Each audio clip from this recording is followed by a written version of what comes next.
ዛሬ ሰርተን ያስረከብነው አኳሪየም ተለቅ ያለ 2 ሜትር የጎን ስፋቱ 50 ሳንቲም ቁመቱ 60 ሳንቲም የሆነ የራሱ ፊልትሬሽን ሲስተም ድሬኔጅ ሲስተም የተገጠመለት የተንጣለለ አኳሪየም ነው ሰርተን ያስረከብነው።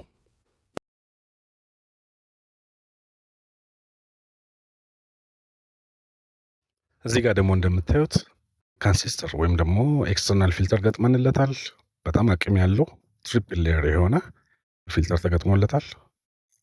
ባለቤቱ አስታውሶ እንኳን ባያበራው በሚል አውቶማቲክ ስዊች ሶኬቱ ላይም ተገጥሞለታል። ራሱ ለተወሰኑ ሰዓታቶች ታርቶ ቆም